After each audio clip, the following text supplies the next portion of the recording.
आज हम class 10th का जो प्री बोर्ड का पेपर हुआ था उसका पार्ट भी करते हैं।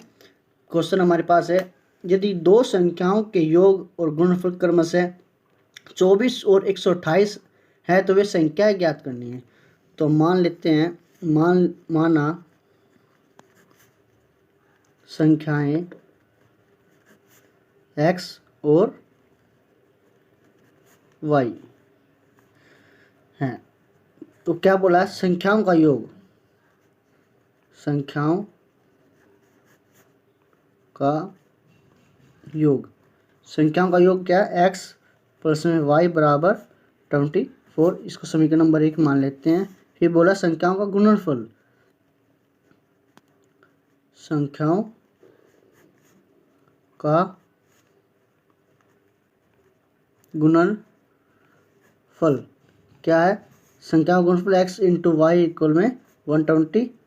हम इसको x के रूप में चेंज कर लेते हैं तो ये हो जाएगा y बराबर 128 अपन में x हो जाएगा। y के रूप में चेंज करते हैं तो x के रूप में चेंज करते तो ये होता हमारे पास x बराबर है 128 अपन में y हो जाता।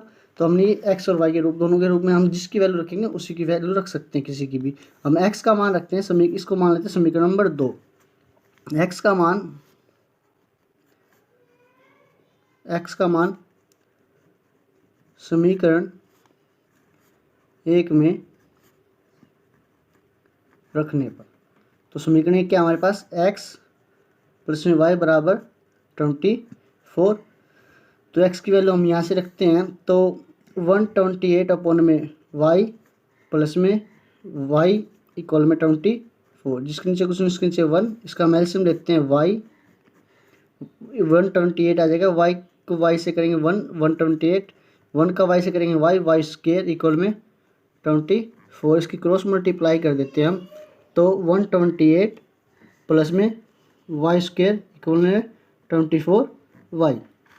इसको हम सोल्व करते हैं, ये प्लस का इधर आके माइनस को हो जाएगा 128 प्लस में y स्क्वायर माइनस में 24y इक्वल में 0। हम इसको सीक्वेंस में लगाते हैं, y square minus 24y plus में 128 इक्वल में 0। हमारे पास कोई दो फैक्टर होंगे, इसको मल्टीप्लाई करने पे तो 128 आए और जमा करने पे 24 आए, तो गुना करने पे 128 आए, जमा करने पे 24 आए।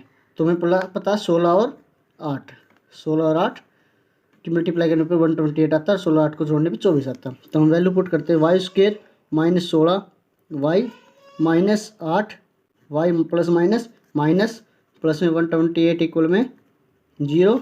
वाई दोनों में से कॉमन लेते हैं, वाई माइनस 16, इन दोनों में से कॉमन लेते हैं तो minus 8 y plus minus 16 equal में 0। यहाँ से हमारे पास y माइनस 8 और y माइनस 16 दो ब्रैकेट हो जाएंगे इक्वल में 0।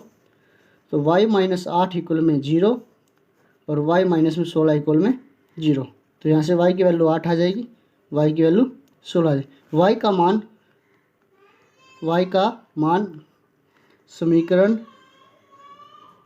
1 में रखने पर, तो y का मान हम समीकरण 1 में रखते हैं तो समीकरण 1 क्या हमारे पास, x प्लस में y बराबर 24, y की वैल्यू हम 8 रखते हैं, x जमा में 8 बराबर में 24। तो x की वैल्यू हमारे पास आ जाएगी 24 घटा में 8 बराबर है 16।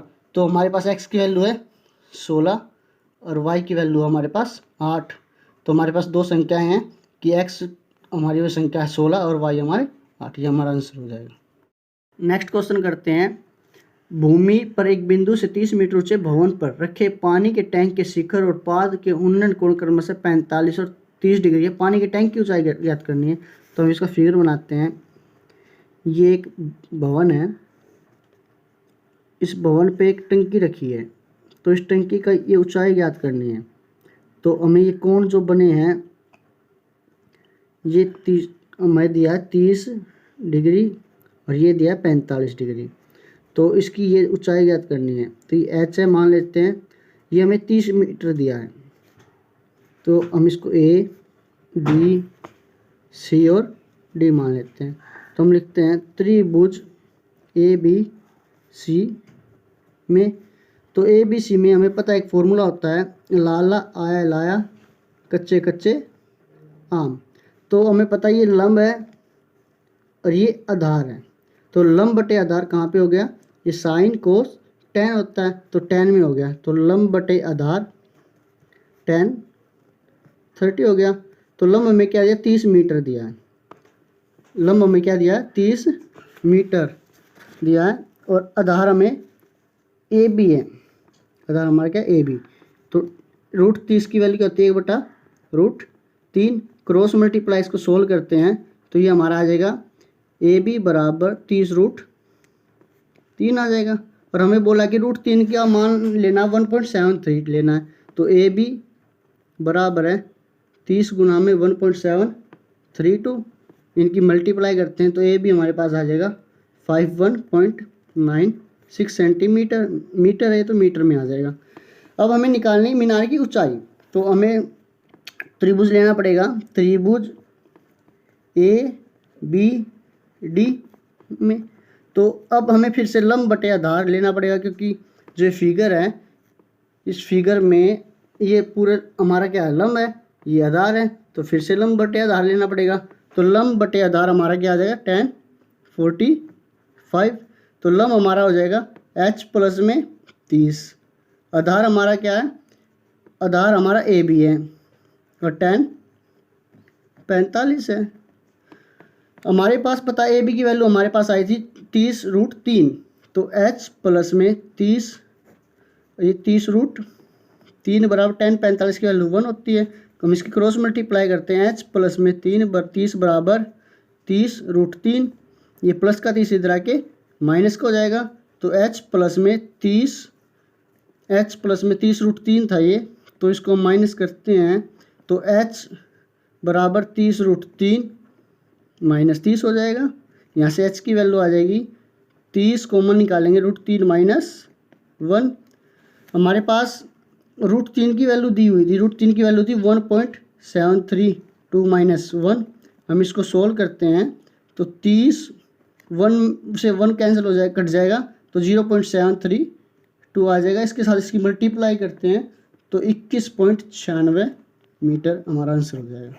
ये हमारी टंकी की हाइट हो जाएगी। नेक्स्ट क्वेश्चन करते हैं, एक समांतर श्रेणी के प्रथम 8 पदों का योग 100 तथा प्रथम 19 पदों का योग 551 है। समांतर श्रेणी का प्रथम पद तथा सार्वंतर ज्ञात करना है। हम एक समांतर श्रेणी है जिसके 8 पदों का योग S8 हमें क्या दिया, 100 दिया है, और पहले 19 पदों का योग हमें क्या दिया, 551 दिया है। तो हमें SN का फॉर्मूला पता होता है, SN का फॉर्मूला होता है n/2 2a प्लस में n-1 इंटू में d। इधर भी n का फॉर्मूला हम लगाते हैं, n/2 2a प्लस में n-1 इंटू में d। अब कितने पदों का, 8 पदों का योग हमें क्या 100 दिया है, तो S8 बराबर है 8/2, 2a की वैल्यू में नहीं पता, n की वैल्यू में क्या है 8 दी है, 8 माइनस 1 d की वैल्यू नहीं दी हुई है। ऐसे इधर करते हैं हम इस इक्वेशन में, SN बराबर SN हमें कितना दिया, 19 पदों का योग दिया, 19/2 2 1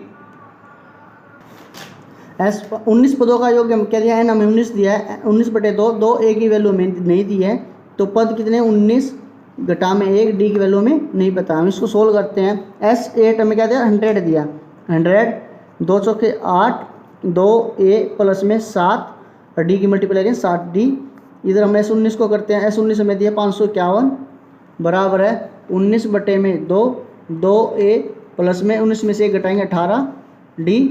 अब ये मल्टीप्लाई में जाके डिवाइड हो जाएगा, 100/4 2a प्लस में 7d। ये हमारे पास 25 इक्वल में 2a प्लस में 7d, इसको हम लिख सकते हैं 2a प्लस में 7d इक्वल में 25। समीकरण नंबर इसको 1 मान लेते हैं। इसको सोल्व करते हैं, 551 मल्टीप्लाई में इधर आके डिवाइड हो जाएगा, 2 ऊपर चला जाएगा 19 नीचे आ जाएगा, 2a प्लस में 18d। इसको हम इससे डिवाइड करते हैं तो हमारा 29 आ जाएगा, 29 इंटू 2 बराबर, यहाँ से हम 2 कॉमन निकालें, 2a प्लस में 9d इक्वल, ये मल्टीप्लाई में इधर आके डिवाइड में 29/2 में 2 हो जाएगा, a प्लस में 9d, 2 से हम 2 कैंसिल कर देते हैं, हमारे पास आ जाता है 29 बराबर a प्लस में 9d।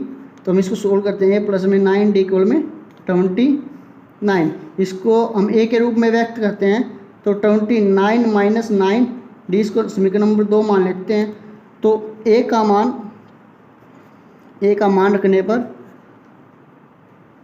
ए का मान हमारे पास क्या है, ए की वैल्यू 29 माइनस 9 डी है, तो 2 ए की जगह हम रख देते हैं 29 माइनस 9 डी प्लस में 7 डी इक्वल में 25।